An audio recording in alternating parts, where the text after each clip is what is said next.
404040 पर कॉल करिए।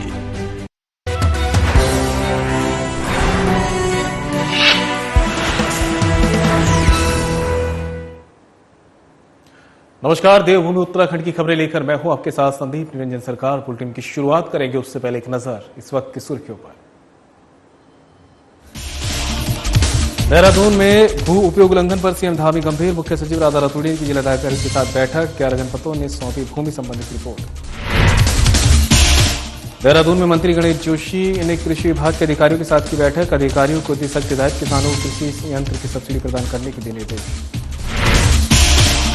देहरादून में पीएमजीएसवाई के प्रतिनिधिमंडल ने मंत्री जोशी से की मुलाकात, मंत्री गणेश जोशी को समस्याओं से कराया अवगत, मंत्री जोशी ने संबंधित अधिकारियों को दिए दिशा निर्देश। मसूरी विकास प्राधिकरण की 110वीं बोर्ड बैठक, वीसी बंशीधर तिवारी की उपस्थिति में हुई बोर्ड बैठक, कई प्रस्तावों पर हुआ अनुमोदन। और सरोवर नगरी नैनीताल में अल्मोड़ा घटना के बाद परिवहन निगम सख्त, यात्रियों के लिए बस व्यवस्था कम, टैक्सी वाले उठा रहे लाभ। चलिए बुलेटिन की शुरुआत बड़ी खबर से करेंगे। देहरादून से सामने आ रही है। आपको बता दें, जो अल्मोड़ा में हादसा हुआ है उसमें अपने मां बाप को खोने वाली शिवानी की देखभाल और शिक्षा का खर्च उठाएगी राज्य सरकार। ये बड़ी खबर आप तक पहुंचा रहे हैं। इस दुखद घटना में जिन्होंने अपने परिजनों को खोया है उनके प्रति मेरी गहरी संवेदना, कहना सीएम धामी का। इस कठिन समय में प्रभावितों के साथ हर पल खड़ी है सरकार। शिवानी बिटिया जीवन में आगे बढ़कर स्वयं और माता पिता के सपनों को करेगी साकार। एक मुख्य सेवक और परिवार के सदस्य के रूप में मैं इस पीड़ा को समझता हूं। हमारा कर्तव्य है कि ऐसे विपरीत समय में एकजुट होकर प्रभावित परिवारों को हर संभव सहायता की जाएगी प्रदान। बड़ी खबर आप तक पहुंचा रहे हैं। अल्मोड़ा दुर्घटना में अपने माता पिता को खोने वाली शिवानी की देखभाल और उसकी शिक्षा का खर्च उठाएगी राज्य सरकार। इस दुखद घटना में जिन्होंने अपने परिजनों को खोया उनके प्रति मेरी गहरी संवेदना, कहना है सीएम धामी का। इस कठिन समय में प्रभावितों के साथ हर पल खड़ी है सरकार। शिवानी बिटिया जीवन में आगे बढ़कर स्वयं और माता पिता के सपनों को करेगी साकार। एक मुख्य सेवक और परिवार के सदस्य के रूप में मैं इस पीड़ा को समझता हूं। हमारा कर्तव्य है कि ऐसे विपरीत समय में एकजुट होकर प्रभावित परिवारों को हर संभव सहायता की जाएगी।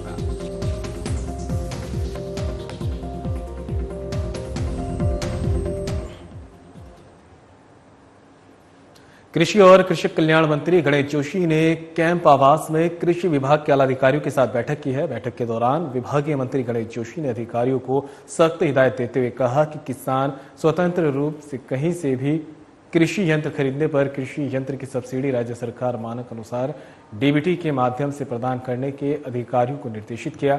कृषि मंत्री गणेश जोशी ने बैठक के दौरान सचिव कृषि को निर्देश देते हुए मुख्य कृषि अधिकारी हरिद्वार और पिथौरागढ़ को किसानों को कृषि यंत्रों में हुई समस्या के संबंध में चेतावनी पत्र निर्गत करने के आदेश दिए हैं। बता दें कि किसानों को दिए जाने वाले कृषि यंत्र पैनल संस्थान में बाजार से अधिक मूल्य पर किसान को दिए जाने के प्रकरण का तत्काल संज्ञान लेते हुए कृषि मंत्री गणेश जोशी को आवश्यक दिशा निर्देश दिए।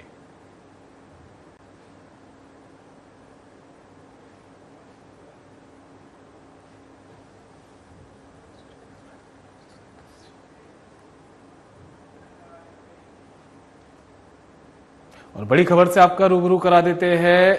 मसूरी विकास प्राधिकरण की 110वीं बोर्ड बैठक हुई है। बड़ी खबर देहरादून से आप तक पहुंचा रहे हैं। विनय शंकर पांडे की अध्यक्षता और वीसी बंशीधर तिवारी की उपस्थिति में हुई बोर्ड बैठक में कई प्रस्तावों पर हुआ अनुमोदन। नेहरू कॉलोनी में बनेगा एमडीडीए का नया कार्यालय। शाह कल्याणपुर में 1.181 हेक्टेयर भूमि की लैंड पूलिंग को भी किया अनुमोदन प्रदान।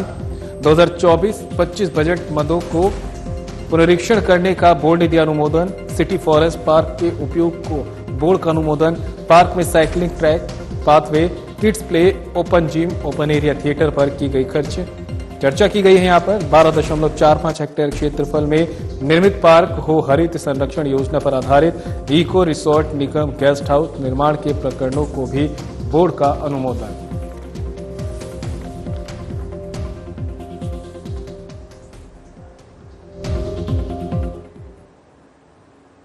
तो वहीं सीएम पुष्कर सिंह धामी ने मेजर जनरल सेवानिवृत्त जीडी बख्शी द्वारा लिखित पुस्तक अ हिस्ट्री ऑफ हिंदुइज्म का विमोचन किया। आइए अब आपका सीधा रुख कराते हैं प्रेमनगर देहरादून का, जहां सीएम धामी कार्यक्रम में उपस्थित गणमान्य व्यक्तियों को संबोधित कर रहे हैं। जहां पर जीडी बख्शी साहब ने आज बहुत ही विस्तार से इस पुस्तक के बारे में हम सबको बताया कि आखिर हमको ये पुस्तक किस मार्ग पे ले जाती है। हमें निश्चित रूप से एक ऐसी खोज जहां से हम प्रारंभ होते हैं उसके मूल तक ले जाने का काम करती है। और इसमें इतने सारे विद्वज्जन यहां पर हैं, आप सबके सम्मुख में भी आया हूं।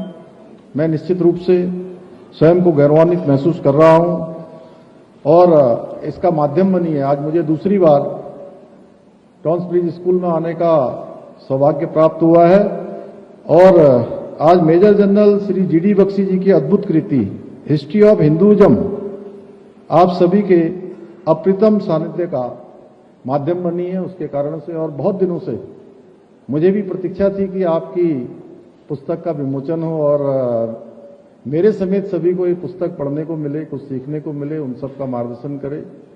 और बहुत बार कार्यक्रम बना, लेकिन संजोग आज ही बना। आज बहुत सारे यहाँ कार्यक्रम भी होने थे, मुझे जैसा नागर जी ने बताया, बख्शी साहब ने बताया, लेकिन आप सभी को पता है कि कल एक बहुत दुखद घटना हमारे यहाँ पर हुई है, जिसमें बड़ी संख्या 38 के लगभग हमारे बीच से चले गए। बस दुर्घटना में हताहत हुए हैं, घायल हुए हैं। इसलिए आज बहुत सादगीपूर्ण तरीके से कार्यक्रम हो रहा है। मैं आज इस घटना के बाद पहले किसी सार्वजनिक कार्यक्रम में आया हूं, तो मैं उन सभी जो दिवंगत हुए हैं, हमारे बीच में नहीं रहे, उन सभी के प्रति अपनी श्रद्धांजलि अर्पित करता हूं और भगवान से प्रार्थना करता हूं कि उनके जो पारिवारिक जन हैं उनको आकस्मिक रूप से बहुत बड़ा आघात पहुंचा है, कष्ट पहुंचा है, अपने उनसे बिछड़े हैं। भगवान उनको अपने श्री चरणों में स्थान दे और उन पारिवारिक जनों को इस कष्ट को सहन करने की शक्ति प्रदान करे और जो घायल हैं भगवान जल्दी से जल्दी उनको स्वस्थ करे। भाइयों बहनों, आज मेरे लिए भी यह अत्यंत हर्ष का विषय है कि मुझे आज महान राष्ट्रवादी और सामरिक मामलों के विशेषज्ञ, जिन्होंने अनेक क्षेत्रों में काम किया है और सच में उनके अंदर एक सैन्य अफसर के साथ साथ एक संत के रूप में भी है। जैसे अभी अब वो मुझसे कह रहे थे कि मुझे तपोवन एक चाहिए जहां पर वो कुछ काम करेंगे, अध्यात्म को प्राप्त करेंगे। तो उन्होंने सेना में रहते हुए भी अनेक विशिष्टताएं प्राप्त की हैं और उनकी उत्कृष्ट कृति आज हिस्ट्री ऑफ हिंदुइज्म, इसका विमोचन करने का सौभाग्य मुझे प्राप्त हो रहा है।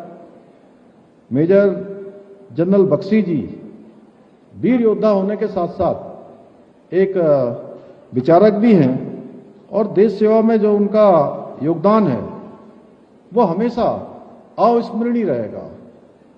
और वो अपनी इस कृति के माध्यम से जो हमारी संस्कृति है, इतिहास है, उन गहराइयों पर प्रकाश डाल रहे हैं। और जैसा उन्होंने सनातन के बारे में कहा, सच में सनातन क्या है, जब वो हमसे पूछ रहे थे तो हमारे विद्यार्थी पीछे से बोल भी रहे थे, उनके अंदर उत्सुकता भी थी। सनातन के बारे में जितना मैं समझता हूं, सनातन न तो नूतन है, न नया है, न पुराना है।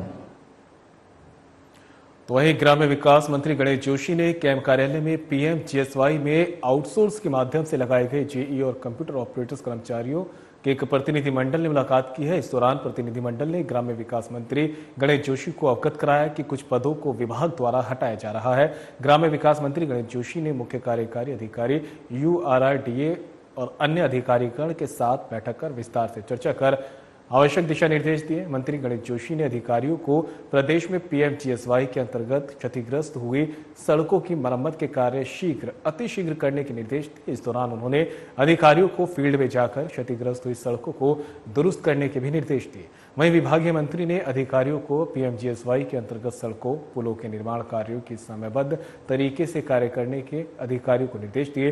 ग्राम्य विकास मंत्री गणेश जोशी ने कहा कि पीएमजीएसवाई में भूमि मुआवजा वितरण के लंबित प्रकरण को प्राथमिकता देते हुए शीघ्रता से कार्य किए जाए।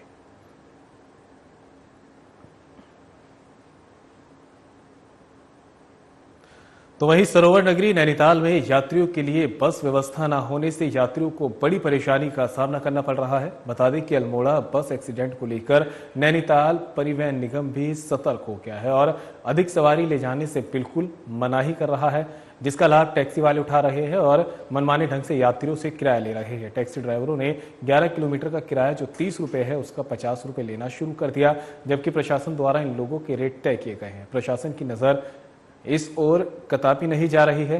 लोगों का कहना है कि परिवहन विभाग को गाड़ियों का बेड़ा बढ़ाना चाहिए, त्योहार के आसपास में विशेष ध्यान देना चाहिए।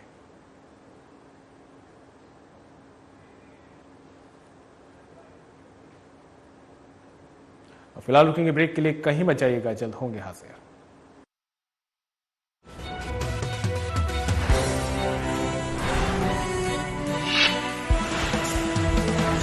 बनाने में किसी भारतवासी का पसीना बहा हो, उसे खरीदने पर जोर देना चाहिए और ये सबके प्रयास से ही संभव होगा। वोकल फॉर लोकल हमें व्यवहार में लाना ही होगा। देश के यशस्वी प्रधानमंत्री श्री नरेंद्र मोदी जी के वोकल फॉर लोकल के आह्वान से प्रेरित उत्तराखंड सरकार इस दिशा में हर महत्वपूर्ण कदम उठा रही है। प्रकृति, संस्कृति और विरासत को अपने अंदर समेटे उत्तराखंड में बने प्रोडक्ट एक ब्रांड के रूप में उभरते जा रहे हैं। उत्तराखंड सरकार द्वारा ग्रामीण उद्यमियों एवं कृषि उत्पादों को भी राष्ट्रीय और अंतर्राष्ट्रीय बाजारों से जोड़ने का प्रयास किया जा रहा है। उत्तराखंड सरकार द्वारा लॉन्च किया गया हाउस ऑफ हिमालयास ब्रांड क्षेत्र के प्रामाणिक हस्तशिल्प उत्पादों को बढ़ावा दे रहा है। वहीं उत्तराखंड देश का पहला राज्य बन गया है जिसे एक दिन में सबसे अधिक 18 GI टैग मिले। ये सभी प्रयास उत्तराखंड सरकार के वोकल फॉर लोकल के प्रति प्रतिबद्धता का प्रमाण है। लोकल उत्पादों को अपनाकर हम न केवल उत्तराखंड की विरासत को सहेज रहे हैं, बल्कि स्थानीय लोगों को आर्थिक रूप से सशक्त भी बना रहे हैं। आइए इस त्योहार स्थानीय उत्पादों को अपनाकर उत्तराखंड की प्रगति में अपना योगदान दें और साथ मिलकर एक आत्मनिर्भर और समृद्ध उत्तराखंड बनाएं। भारत माता की सुरक्षा में जिन सपूतों ने लहू बहाया है, उनके आश्रितों का दायित्व धामी सरकार ने उठाया है। मुख्यमंत्री पुष्कर सिंह धामी ने लिया है शहीदों के परिजनों को स्वावलंबी एवं आर्थिक तौर पर सबल बनाने का संकल्प, जिसके तहत सैनिक कल्याण की दिशा में कई प्रभावशाली एवं ऐतिहासिक निर्णय लिए गए हैं। सबसे पहले तो शहीद के परिवारों को मिलने वाली अनुदान राशि को बढ़ाया गया है, जिसके चलते अब बलिदानियों के आश्रितों को 10 नहीं बल्कि सरकार द्वारा 50 लाख की वित्तीय मदद दी जाएगी। इसके अलावा शहीदों के आश्रितों को सरकारी विभागों में नियुक्ति दी जाएगी। यही नहीं, सरकारी नौकरी के लिए आवेदन करने की समय सीमा को भी 2 साल से बढ़ाकर 5 साल किया गया है।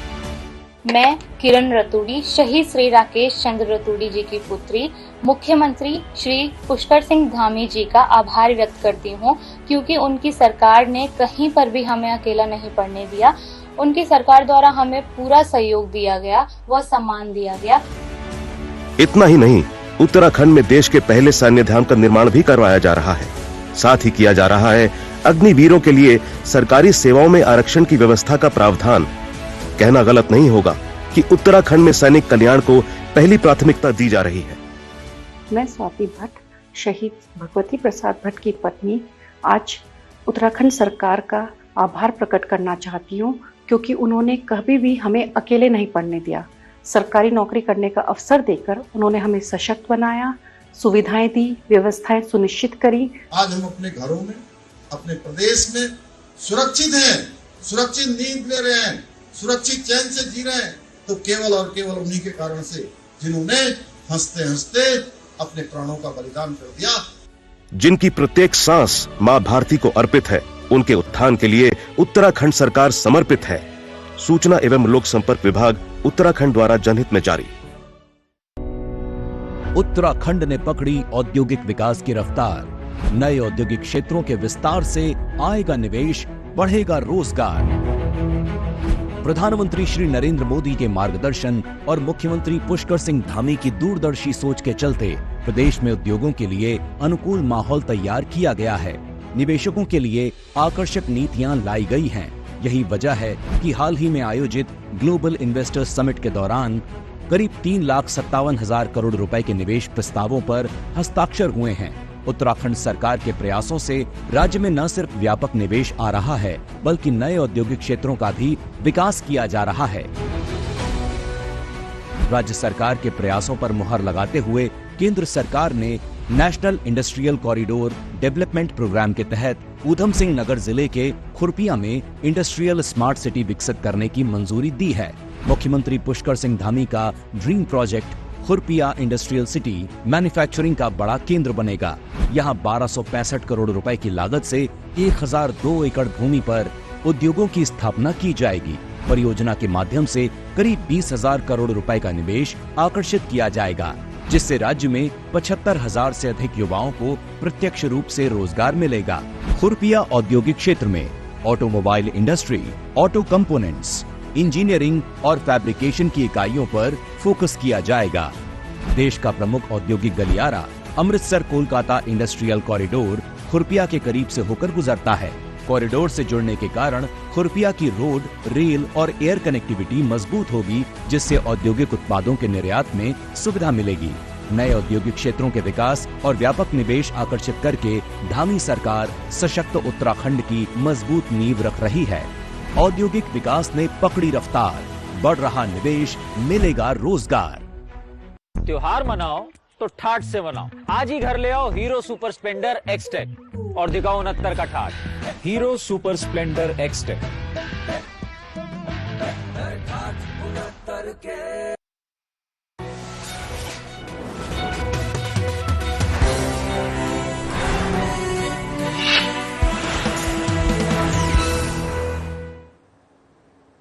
और ब्रेक के बाद आप सभी का स्वागत है। बड़ी खबर का रुख कर लेते हैं। देहरादून से आ रही है। भू उपयोग उल्लंघन को लेकर सीएम धामी गंभीर नजर आ रहे हैं। भू कानून पर सीएम धामी के कड़े तेवरों के बाद मुख्य सचिव राधा रतूड़ी ने की जिलाधिकारियों के साथ बैठक। 11 जनपदों ने सौंपी भूमि संबंधित रिपोर्ट। रुद्रप्रयाग और चंपावत में भू उपयोग उल्लंघन का कोई मामला नहीं। 9 जिलों में भू उपयोग के उल्लंघन के मामले आए सामने। कुछ मामलों में जनपद स्तर पर की गई कार्रवाई। हरिद्वार और नैनीताल जनपद आज प्रस्तुत करेंगे रिपोर्ट। भू खरीद संबंधित बिना अनुमति के किसी भी प्रकार के उल्लंघन पर दर्ज होगा मुकदमा। ZLR एक्ट के सेक्शन 166 और 167 के तहत होगा मुकदमा दर्ज। सीएम धामी ने भूमि क्रय संबंधी 2017 के नियमों के उल्लंघन पर दी थी कड़ी कार्रवाई की चेतावनी। भू उपयोग का उल्लंघन करने वाले व्यक्तियों की भूमि होगी राज्य सरकार में निहित। प्रदेश में जल्द आएगा सख्त भू कानून।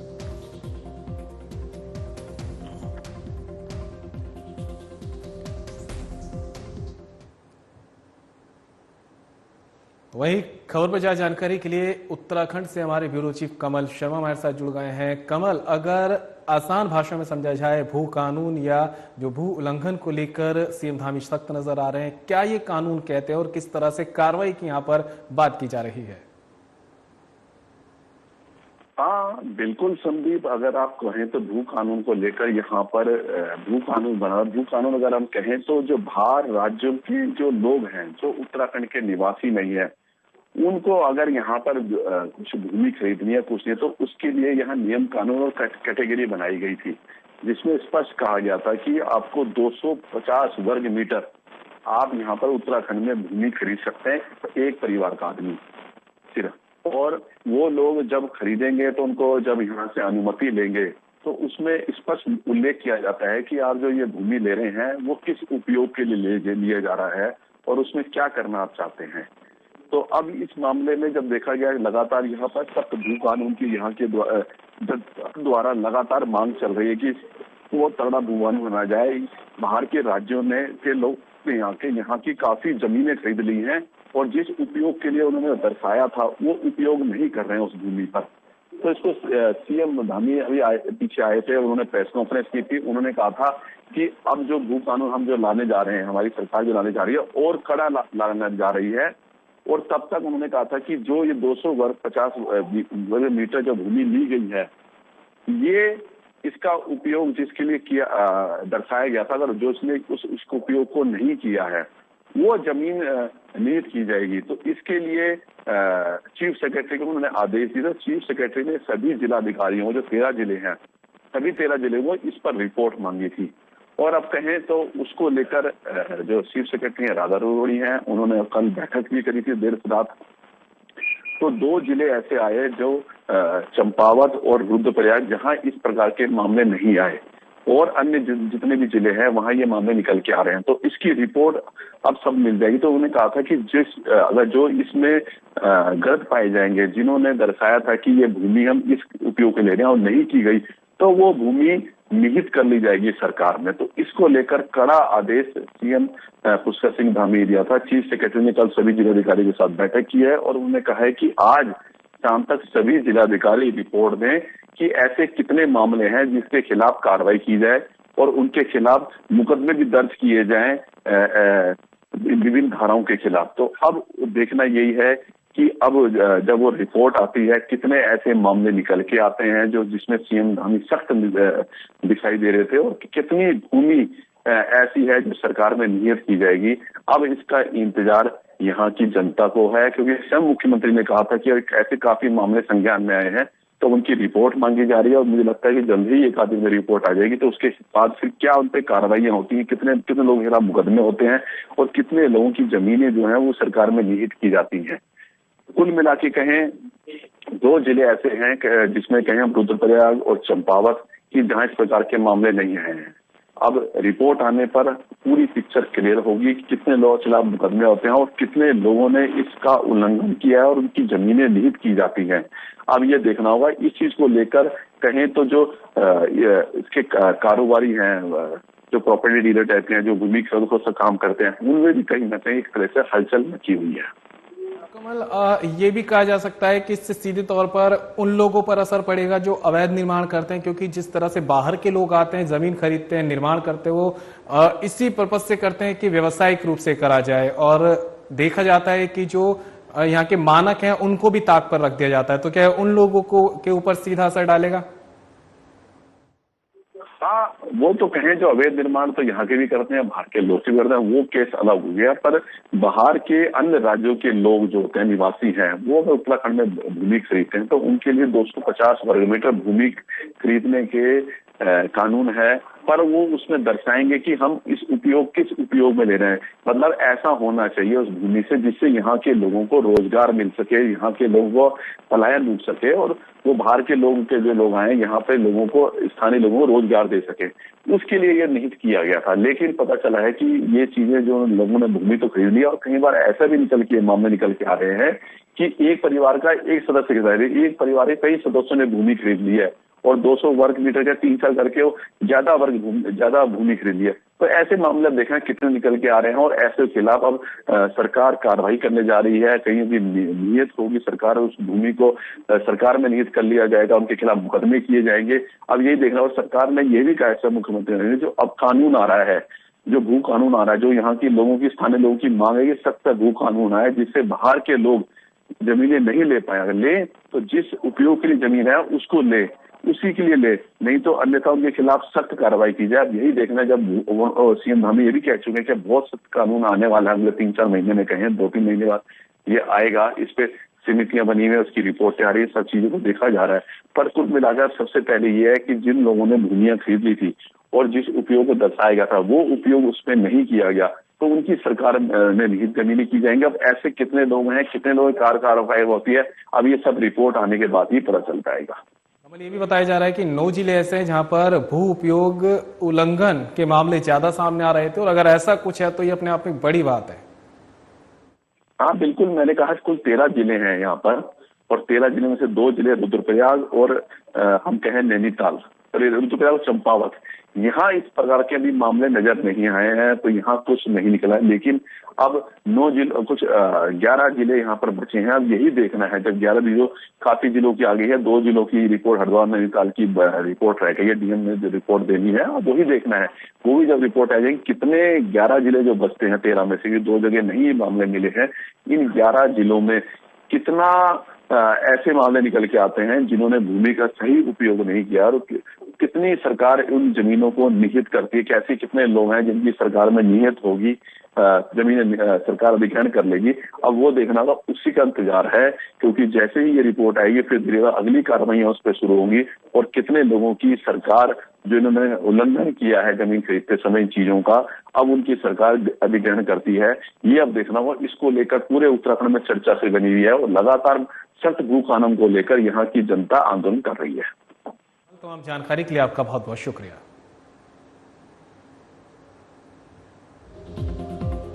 बड़ी खबर आप तक पहुंचा रहे हैं देहरादून से, जहां पर भू उपयोग उल्लंघन पर सीएम धामी गंभीर नजर आ रहे हैं। भू कानून पर सीएम धामी के कड़े तेवरों के बाद मुख्य सचिव राधा रतूड़ी ने की जिलाधिकारियों के साथ बैठक। 11 जनपदों ने सौंपी भूमि संबंधित रिपोर्ट। रुद्रप्रयाग और चंपावत में भू उपयोग उल्लंघन का कोई मामला नहीं, 9 जिलों में भू उपयोग के उल्लंघन के मामले सामने आए। और फिलहाल बुलेटिन में मेरे साथ इतना ही, दीजिए इजाजत, नमस्कार।